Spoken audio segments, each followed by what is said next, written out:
పెళ్ళైనా పండగైనా వేడుక ఏదైనా పట్టుచీరల ప్రత్యేక వేదిక వారాహి సిల్క్స్. అందరికీ నమస్కారం. సుమన్ టీవీకి స్వాగతం. నేను గీతాంజలి. ఇవాళ మన అతిథి శ్రీచక్రపీఠం వ్యవస్థాపకులు, ప్రముఖ జ్యోతిష్య పండితులు, సుమన్ టీవీ ప్రేక్షకులందరికీ ఎంతో సుపరిచితులు. ప్రతి అంశాన్ని చాలా వివరంగా మనకు అర్థమయ్యే విధంగా చెబుతూ ఎన్నో పరిహారాలని కూడా తెలియచేస్తూ ఎంతో మందికి ఒక దిశానిర్దేశం చేస్తూ ఉంటారండి వారి వీడియోస్ ద్వారా. అంటే కేవలం ఆస్ట్రాలజీ కాదు, మన లైఫ్ ని మనం ఎలాగ సెట్ చేసుకోవాలి, కొన్ని ఆటుపోట్లు ఉన్నటువంటి పరిస్థితులు అనేది కూడా చెబుతూ ఉంటారు. ఇందులో భాగంగా చాలా పరిహారాలు గురువు గారు తెలియజేస్తూ ఉంటారు. అవి చిన్న చిన్నగానే ఉంటాయి, కానీ మన జీవితంలో చాలా మార్పును తీసుకొస్తాయి, పెద్ద సమస్యల నుంచి బయటపడేస్తాయి. అందులో భాగంగా పరిహారాలు అనే కార్యక్రమాన్ని ఏర్పాటు చేస్తున్నామండి. ఈ కార్యక్రమంలో కామెంట్స్ రూపంలో మీ సందేహాలు, సమస్యలను మీరు అడగొచ్చు. వాటికి పరిహారం ఏం చెబుతారు గురువు గారు అనేది వీడియో ద్వారా తెలుస్తుంది అనమాట. మరి చాలా మంది కొన్ని కామెంట్స్ లో అడిగారు. ఆ పరిహారాలు అంటే ఏవైతే సమస్యలు ఉన్నాయో అవి వాళ్ళ గురువు గారితో మాట్లాడి అవి నివృత్తి చేసుకునే ప్రయత్నం చేద్దాం. గురుగారు నమస్కారం అండి. శ్రీమాత్రే. గురుగారు, పరిహారంలో భాగంగా మరొక ప్రశ్న అండి. సాధారణంగా ప్రేక్షకులు కూడా అడుగుతూ ఉంటారు, ఎక్కడికైనా వెళ్ళినప్పుడు కూడా ఇలా దేవాలయాల దగ్గర అక్కడ అడుగుతుంటారు ఈ ప్రశ్న. మంత్రం తీసుకున్నామండి గురుముఖంగా, లేకపోతే మాకు ఒక మంత్రం చేసుకోవాలని అనిపించిందండి. అయితే ఈ మంత్ర జపం అనేది అసలు ఎప్పుడు చేయాలి, ఎక్కడ చెయ్యాలి, ఎలా చెయ్యాలి, ఈ వివరణ చాలా మంది అడుగుతుంటారు. నేను కాశీ వెళ్ళినప్పుడు కూడా చూశాను గురువుగారు. అప్పుడు ఇంకా గ్రహణం టైము, అందరూ గంగమ్మ దగ్గర అలా కూర్చుని సిద్ధంగా ఉన్నారు. అంటే ఇది వరకు రోజులు ఇలా చూసింది లేదు. అంటే ఇప్పుడు అలా అందరూ చేసేయొచ్చా? నది దగ్గర లేకపోతే ఇంటి దగ్గర కానీ గుళ్ళ దగ్గర కానీ ఎవరైనా నియమాలు అంటూ ఉంటాయా? ఇలా మంత్ర జపం చేసేటప్పుడు ఎక్కడ జపం చేస్తే ఎలాంటి ఫలితాలు పొందుతాం? శ్రీ గురుభ్యో నమః. శ్రీమాత్రే నమః.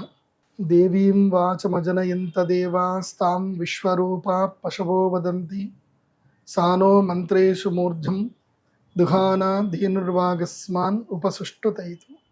శ్రీమాత్రే. ఇందాక చెప్పిన శ్లోకం ఉంది కదా, దేవీం వాచమజనయంత దేవాస్తాం విశ్వరూపా పశవో వదంతి సానో మంత్రేషు మూర్ధం దుహానా ధీనుర్వాగస్మాన్ ఉపసుష్టుతైతు. ఈ మంత్రార్థం మీరు సరిగ్గా తెలుసుకోగలిగితే మీకు నేను చెప్పిన దాంట్లో మొత్తం అర్థం ఇక్కడే ఉంటుంది. ఇది తెలుసుకోవాలి. ఇప్పుడు నేను ఇందాక చెప్పింది మీరు జస్ట్ దాన్ని షేర్ చేసి జెమినీ ఏకి పంపించండి. గురుజీ చెప్పిన ఫస్ట్ లో ఒక అర్థం ఏందో చెప్పండి అంటే జెమినీ ఏ చెప్తుంది చూసుకోండి. అంటే అమ్మవారు చెప్పింది దేవీం వాచం అంటే మంత్రం అంటే ఏంటి? వాచం. దేవీం వాచమజనయంత దేవాః. వాచం అమ్మవారి యొక్క వాక్కు నుంచి దేవతలందరూ పుట్టారు. సో మంత్రం అంటే ఏంటి? వాక్కు. మంత్రముతోటే ఈ ప్రపంచమంతా నడుస్తుంది. మంత్రము మంత్రాంగం భువనేశ్వరి దేవి ఆధీనంలో ఉంటాయి. మణిద్వీపంలో ఎవరి దగ్గర? భువనేశ్వరి దేవి అమ్మవారి ఆధీనంలో ఉంటుంది. మంత్రము మంత్రాధీనం అంతా ఆమె దగ్గరనే. రాజశ్యామల అమ్మవారు మంత్రం, భువనేశ్వరి దేవి అమ్మవారు మంత్రాంగం. సో మీరు మణిద్వీపం బాగా చదవండి, చదివితే మీకు అర్థమవుతుంది. మంత్రము అనేటువంటిది అధికారం, యోగ్యత, అర్హత. ఇది అందరికీ దొరకదు. బాగా గుర్తుపెట్టుకోండి. ఇప్పుడు చాలా మంది చెప్పేస్తున్నారు యూట్యూబ్లో, అది చేసుకోండి పూజా విధానము అది చెప్తున్నారు, చాలా సంతోషం, మంచిది. కానీ మీరు అది చెప్పే ముందు ఒక డిస్క్లైమర్ ఇవ్వాలి. డిస్క్లైమర్ ఏంటంటే గనక ఫస్ట్ ఒకటి తెలుసుకోవాలి. మంత్రంలో మననాత్ త్రాయతే ఇది మంత్రం. మననం అంటే ఏదైతే ఎప్పుడు కూడా మనస్సుతో తలుచుకుంటూ ఉంటావో, మననాత్ త్రాయతే అంటే రక్షిస్తుందో, దేన్ని నువ్వు స్మరించడం వల్ల నన్ను రక్షిస్తుందో అదే మంత్రం. అంతే. సో దానికి ఇంకా స్పెసిఫిక్ ఇంకేం లేదు. మననం, నువ్వు దేన్ని మననం చేస్తున్నావు? నేను గాయత్రిని మననం చేస్తున్నాను, నాకు గాయత్రి అమ్మ శక్తి వస్తుంది. నువ్వు సరస్వతిని మననం చేస్తున్నావు, సరస్వతి శక్తి వస్తుంది. నువ్వు లక్ష్మిని మననం చేస్తున్నావు, లక్ష్మీ శక్తి వస్తుంది. అంటే నువ్వు మననం దేన్ని చేస్తే అది నిన్ను రక్షిస్తుంది. సో మనస్సు, మననం అంటే ఏంటి? మనస్సు. స్మరించడం అంటే స్మర దేనికి ఉంటుంది అంటే మనస్సుకు ఉంటుంది. సో మన ఏవ మనుష్యాణం కారణం బంధమోక్షయో.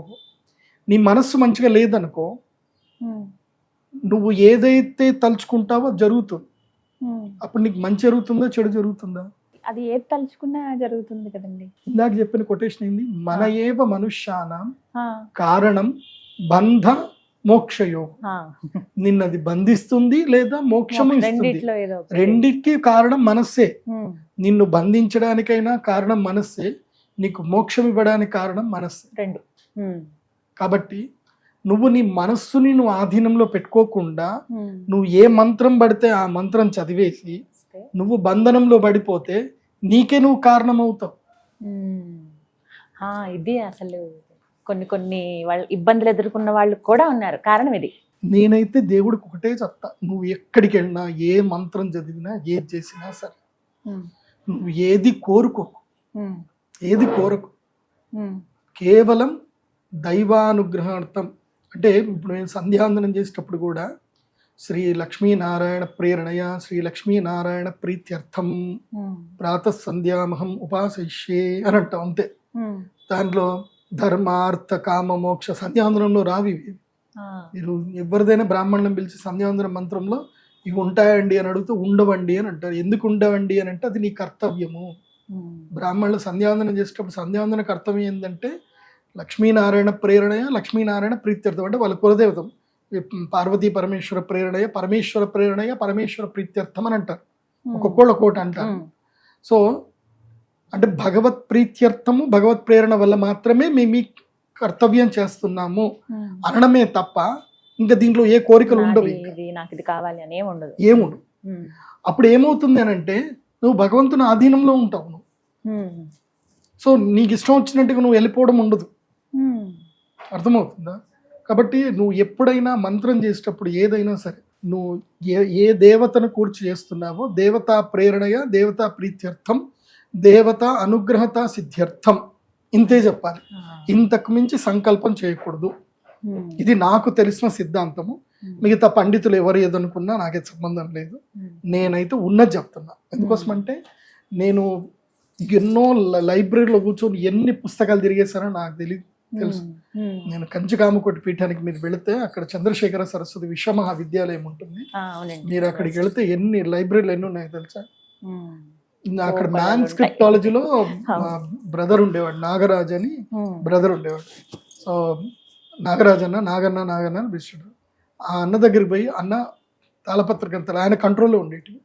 ఆయన ఒరే నువ్వు జాగ్రత్త జోషి నువ్వు ఆగమాగం చెయ్యకు అంటే కూర్చొని ఒక్కొక్క తాళపత్రం తీసుకొని, ఎందుకోసం అంటే డీకోడ్ చెయ్యని పుస్తకాలు ఇంకా చాలా ఉన్నాయి మంత్రశాస్త్రంలో, ఉమ్, డీకోడ్ చెయ్యని ఉన్నాయి. సో అలాంటి తాళపత్ర గ్రంథాలు అవన్నీ కూడా బ్రాహ్మీ లిపిలో ఉంటాయి. ఉమ్, బ్రాహ్మీ మీకు ప్రపంచంలో మీకు తెలియని ఇంకా లిపిలు బోలెడు ఉన్నాయి ఇంకా. ఆ, సో అవన్నీ కూడా మా తమ్ముడు ఉంటాడు, రాజశేఖర్ రెడ్డి అని మా తమ్ముడు ఉంటాడు. ఉమ్, వాడి బ్రాహ్మీ లిపి వస్తుంది, మా లిపిలు నేర్చుకున్నాడు పిల్లాడు. ఉమ్, తాళపత్ర గ్రంథాలు నవ్వుతాడు అప్పుడప్పుడు.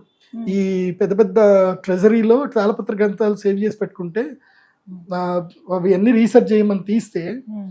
అందులోపల కొంతమంది డైలీ డైరీలు ఉన్నాయి, ఇవన్నీ కూడా ఖర్చులు ఎంత రాసుకుని అవి చూసి అమ్మో. అన్న అవేమో వీళ్ళు పెద్ద గ్రంథాలు అనుకొని పెట్టుకుంటారమ్మా అన్న, వాళ్ళకి తెలిసిన కథలు స్టోరీలు చిన్నపిల్ల కథలన్నీ రాసుకునే ఉన్నాయన్న, అందులోపల మంత్రం దొరికేటి మాత్రం కొన్ని దొరికినాయి అన్న అని చెప్పేసి అంటారు. అంటే కొన్ని మంత్ర శక్తులు ఉంటాయి, అద్భుతమైన శక్తులు ఉంటాయి.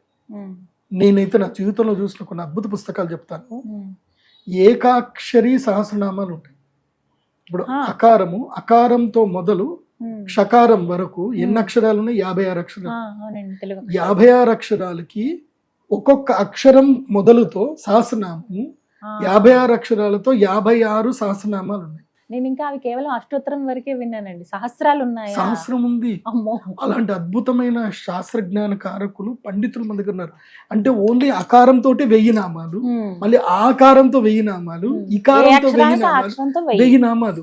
నేను ఆశ్చర్యపోయాను, నేను అంత అద్భుతమైన మంత్రాలు. అయితే ఎవరైనా మంత్రం చేసేటప్పుడు ఉమ్, బాగా గుర్తుపెట్టుకోండి, మీ మనస్సు ఈర్ష, ద్వేషం, అసూయ, క్రోధం, లోభం, మోహం, మదము, మాత్సర్యం ఉమ్, వీటన్నిటి నుంచి నీ మనస్సు దూరంగా ఉంటే ఉమ్, చేయు, లేకపోతే నీ ఇష్టం. ఉమ్, ఎందుకోసమంటే పట్టుపురుగు ఉంటుంది. పట్టుపురుగు యొక్క లక్ష్యం ఏంటిది? నేను నా పట్టుని నేను అల్లుకుంటాను అనుకుంటాను. తీరా అది పట్టు అంత అల్లుకొని ఆనందంగా మురిసిపోయి అందులోపలనే ఉంటుంది. ఆ. ఆ పట్టు నేసేటువంటి వాడు ఏం చేస్తాడు, నిర్దాక్షిణ్యంగా ఆ పట్టు పురుగుని తీసుకెళ్లి వేడి వేడి నీళ్ళలో వేసేస్తాడు. అందులోపల దానిలో చచ్చిపోయిన పట్టు పురుగుని తీసి ఇట్లా ఏరేసి పారేస్తూ ఉంటారు, చేపలకు ఆహారం చేస్తారు. ఏం జరిగింది, నీ నీ మంత్ర బలం, నీ శక్తి వేరే వరకు ఉపయోగపడింది కానీ నీకు ఏం ఉపయోగపడలేదు. అది నీకు బంధనం అయ్యింది. అది నువ్వు తప్పించుకోలేకపోయినావు ఆ వేడి నీళ్ళలో. సో నీ మంత్ర బలము నీకు బంధనం కాకూడదు. కాబట్టి కేవలం దైవానుగ్రహం కొరకే మంత్రం చెయ్యండి. ఇది ఫస్ట్. కోరికల కోసం కాదు, కోరికల కోసం ఎప్పుడు కూడా దేవుడిని కోరికలు కోరొద్దనే చెప్తాను నేను. ఎందుకోసమంటే ఆయన మనకి ఏమి ఇద్దాం అనుకుంటున్నాడో, ఏం చేయాలనుకుంటున్నాడో. ఎందుకోసమంటే నేను ఒక ఫిలాసఫర్గా, నేను సుఖాలు అన్నిటిని చూస్తున్న వ్యక్తిగా, ఎంతోమంది ఐశ్వర్యాన్ని, సంపదనని, ఆస్తులను, హోదాల్ని చూసిన వ్యక్తిగా నేను తెలుసుకున్నది ఏంటంటే అవన్నీ ఎందుకు పనికిరావు. సుఖం లేదు దాని లోపల. ఒక వ్యక్తి నా దగ్గరికి, నేను సీఎం అవ్వాలని కోరుకున్న వ్యక్తి నా దగ్గరికి వచ్చాడు. ఇవాళ అదే వ్యక్తి ఎందుకు సీఎం అయ్యానా అని ఇట్లా చేయబట్టుకున్నాడు. ఏం గురూజీ ఎందుకు సీఎం అయినా అర్థమవుతలేదు. అసలు ఏదో నేను ప్రవహిస్తున్న నదిలో ఒక పడవలో కూర్చున్నట్టున్నాను, వెళ్ళిపోతుంది. ఇప్పుడు తెడ్డు కూడా నా చేతిలో లేదు. అంటే పడవ ఎటువైపు వెళ్ళాలో నా చేతిలో లేదు, ప్రవాహం ఎటుపోతే నేను అటు పోతున్నాను అన్నట్టుగా మాట్లాడాడు ఆ వ్యక్తి. సో అది అంతే, తను అనుకున్నాడు, అది జరిగింది. కాకపోతే దాన్ని ఎంజాయ్ చేయలేకపోతున్నారు. ఏదైనా అంతే, పెద్ద పెద్ద యాక్టర్స్ కానీ మనం అనుకుంటా వాళ్ళు ఏదో అద్దాల మేడల్లో ఉన్నారు, ఆనందంగా ఉన్నారు అనుకుంటా. ప్రతి ఒక్కళ్ళకి దుఃఖం ఎక్కడి నుంచో ఒక రూపంలో దుఃఖం వస్తూనే ఉంటుంది. దుఃఖము లేని జీవితం లేదు. నువ్వు మెత్తటి సోఫాలో చూస్తూ కూర్చోవాలనుకున్నా గంట సేపు కూర్చున్నాక నీకు దాంతో కురుపులు వస్తాయి. మెత్తటి సోఫాలో ఎక్కువసేపు కూర్చున్నా కురుపులు వస్తాయి. అదే హార్డ్ కర్ర చేరి మీద కూర్చుంటే కొంచెం సేపు కష్టం అనిపించినా సరే తర్వాత అది నీకు రోగం ఇవ్వదు. కర్ర చేరి మీద కూర్చుంటే నీకు పుళ్ళు రావు. దాని బ్యాలెన్స్ దానిది, దీని బ్యాలెన్స్ దీనిది. సో కష్టము సుఖం కొరకే, సుఖము కష్టం గురించే. ఇది బాగా గుర్తుపెట్టుకోండి. తర్వాత చేయాల్సిన మంత్రాలు ఏమిటి అని చెప్తాను. మంత్రము సిద్ధి పొందాలి. సిద్ధి పొందే వరకు ఏ మంత్రము ఉపయోగపడదు. నువ్వు చేస్తున్న మంత్రం ఎవరికి చెప్పకూడదు. గురూపదేశం తీసుకోవాలి. గురూపదేశం తీసుకోకుండా నువ్వు ఏ మంత్రం చేసుకున్నా అది వేస్ట్. అది ఇప్పటిదాకా చెప్పిన గురూపదేశం అదే. ఇప్పుడు చెప్పింది ఏంటి గురూపదేశం అంటే ఇది. గురూపదేశం అంటే చాలా ఏమనుకుంటారంటే ఇలా కుడి చెవులో డగడగా చెప్పేస్తే గురూపదేశం అయిపోయింది అనుకుంటారు. కాదురా నాయన, ఇప్పుడు చెప్పిందంతా గురూపదేశం. డిస్క్లైమర్ ఈజ్ ద గురూపదేశం. ఆ తర్వాత చెప్పేది మంత్రోపదేశం. మంత్రోపదేశం చెవులో చెప్పేది మంత్రోపదేశం. గురూపదేశం ఏంది అని అంటే డిస్క్లైమర్. అర్థమైందా? ముందుగా తెలుసుకోవాలి. సో డిస్క్లైమర్ ఇది ఫాలో అవ్వండి. తర్వాత మంత్రోపదేశం. మంత్రాలు కొన్ని లక్షలు, కోట్లు. మీకు ఏ మంత్రమైనా తీసుకోండి, కానీ ఒక్కదాని మీద పట్టుకోవాలి, సాధన చేయాలి. పతంజలి ఏం చెప్తారు అంటే తత్ర స్థితౌ ఏకతత్వాభ్యాస. ఒకే తత్వాన్ని నువ్వు అభ్యాసం చేయాలి. ఒకే తత్వం. ఒక శక్తిని పట్టుకుంటే ఒక్క శక్తినే పట్టుకోవాలి. 10 శక్తులకు మారితే నీకు పంచాయతీ అవుతుంది. ఎందుకోసం అంటే నువ్వు ఒక శక్తిని యాక్సెప్ట్ చేస్తున్నప్పుడు ఆ ఒక శక్తికి సంబంధించిన ఆరాలు నువ్వు ఒడిసి పట్టాలి. 2-3 ఆరాలు నువ్వు ఒడిసి పట్టలేవు, శక్తులు ఒడిసి పట్టలేవు. ఆ శక్తి నీకు కావాలి. అది రావాలి అని అంటే నువ్వు ఆ శక్తిని ఒడిసి పట్టాలన్నా నువ్వు తప్పకుండా ప్రతిరోజు సూర్య నమస్కారాలు చేయాలి. యోగా సూర్య నమస్కారాలు చేయకుండా, యోగము లేకుండా యోగ సిద్ధి కలగదు. యోగ లేకుండా యోగ సిద్ధి కలగదు. రోజు 12 సూర్య నమస్కారాలు, 12x12 సూర్య నమస్కారాలు చేయాలి. చేసి దైవధ్యానం చేసుకొని సూర్యుడికి అర్ఘ్యం వదిలి గాయత్రి మంత్రం ఉంటే గాయత్రి మంత్రం, లేకపోతే ఓం సూర్యాయ నమః, రవయే నమః, ఖగాయ నమః, పూష్ణే నమః అని మనం అనుకుంటూ సూర్యుడికి నీళ్లు వదలాలి. వదిలి ఇప్పుడు జపానికి వద్దాం. మంత్రం ఏ మంత్రం తీసుకుంటావో అది నీ ఇష్టం. నువ్వు గురువు దగ్గరికి వెళ్ళాలి. ఇప్పుడు నేను గ్రహణం అప్పుడు నేను పూజ చేస్తాను. గ్రహణం అప్పుడు చాలా మంది ఎవరైతే డబ్బులు కట్టుకున్నారో వాళ్ళందరూ నన్ను అడుగుతారు, నాకు పలానా కోరిక ఉందండి, పలానా మంత్రోపదేశం చేయండి అని అడుగుతారు. సరే నీకు ఆ కోరిక ఉంటే ఇస్తా, ఏముంది. కాకపోతే అది ఏం జరుగుతుందో నాకు తెలియదు, నేను చెప్తున్నా కదా కోరిక. అందుకే అందరికి కలిపి గ్రహణం సమయంలో ఒక మంత్రోపదేశం ఇస్తా, దైవం. దానివల్ల నువ్వు ఏ కోరిక కోరుకున్నా అమ్మ నిన్ను ప్రొటెక్ట్ చేస్తుంది. ఇప్పుడు మీ అబ్బాయే ఉన్నాడు, ఉమ్, మీ అబ్బాయి మిమ్మల్ని నాకు ఏదో చాక్లెట్ కొనియమని అడిగాడు, ఉమ్, కొనిచ్చారు. మళ్ళీ 10 సార్లు చాక్లెట్ అడిగారు, ఈసారి మీరు కొనివ్వరు. ఉమ్. ఎందుకోసం అంటే అది వాడికి మంచిది కాదు మంచిది కాబట్టి. కాదని. ఎంత అవసరమో అంతే ఇస్తారు. ఉమ్, వాడు ఏది అడిగినా ఇస్తారు, కానీ ఏది అవసరమో అంత ఇస్తారు. ఎంతవరకు అంతే. కాబట్టి నేను అలాంటి మంత్రము గ్రహణం అప్పుడు ఉపదేశం ఇస్తాను అందరికి. ఉమ్, గ్రహణం అప్పుడు రావాలి, ఉమ్, వస్తే అప్పుడు మంత్రోపదేశం ఇస్తాను. మంత్రోపదేశం ఎప్పుడు తీసుకుంటే సత్వర ఫలితం ఇస్తుంది అని అంటే గ్రహణం అప్పుడు తీసుకుంటే ఫలితం ఇస్తుంది. ఉమ్, గ్రహణం టైంలో మంత్రోపదేశం తీసుకోవాలి. ఉమ్, అప్పుడు మంచి గురువు దగ్గర తీసుకోవాలి. ఆ గురువుకి విచక్షణ ఉండాలి, అన్నీ తెలిసింది ఉండాలి, శాస్త్రజ్ఞానం ఉండాలి. ఇవన్నీ అలాంటి చేస్తూ. గురువు దగ్గర తీసుకోవాలి. ఉమ్, ఆ గురువుకి స్వార్థం ఉండకూడదు, ఉమ్, అందరి యొక్క మేలు కోరేటట్టుగా ఉండాలి. ఉమ్, ఆ గురువు యొక్క శక్తి సామర్థ్యాలు అన్ని చూసుకొని వెళ్ళాలి. ఉమ్. ఎందుకోసం అంటే గురువు అనేటువంటి వాడు మన గురిని చూపిస్తాడు. అవును. నీ గురి లక్ష్యం. ఏందో, నువ్వు ఎక్కడికి వెళ్ళాలో నీకు సరిగ్గా చెప్పని వాడిని గురువు గాడు వాడు. లక్ష్యం చెప్తారు. అది బాగా గుర్తుపెట్టుకోవాలి. ఉమ్, ఇక మంత్రము అయిపోయిన తర్వాత, మంత్రం సెలెక్ట్ చేసుకున్న తర్వాత ఉమ్, జపం. ఉమ్, జపం ఎలా చేయాలి? ఉమ్, ఈ జపము ఎలా చేయాలి అనేది ఏంటంటే తూర్పు వైపు కూర్చొనే చేయాలి. ఉమ్, శాస్త్ర ప్రకారంగా కొన్నిటికి కొన్ని చెప్తారు. ఉమ్, ఏమిటంటే నీకు మోక్ష సిద్ధి కావాలి అని అంటే తూర్పు వైపు కూర్చొని చేయాలి. అలాగే ఇహలోకంలో సుఖం కావాలి అని అంటే ఉత్తరం వైపు కూర్చొని చేయాలి. ఉమ్, ఇహలోకంలో సుఖం కావాలి. తర్వాత విముక్తి కలగాలి. కొన్ని రుణ విముక్తి, కొన్ని రుణ బాధలు, బాధా విముక్తి ఉంటుంది, రోగ పోవాలి, ఇవన్నీ. ఉమ్, విముక్తి కావాలి, రుణ బాధలు, బాధల నుంచి బయటపడాలి అనుకుంటే పడమర వైపు తిరిగి చేయాలి. ఉమ్, మెయిన్గా పితృశాంతులు, పితృదోషాలు, సంతానము, ఉమ్, వీటికి సంబంధించిన సమస్యలు ఇవేమైనా ఉంటే గనక దక్షిణం వైపు తిరిగి చేయాలి. ఉమ్, దక్షిణం చాలా తక్కువ. దక్షిణం ఎప్పుడైతే ఉంటుందో అది ప్రేత బాధ ఉన్న వాళ్ళకే చెప్తాం.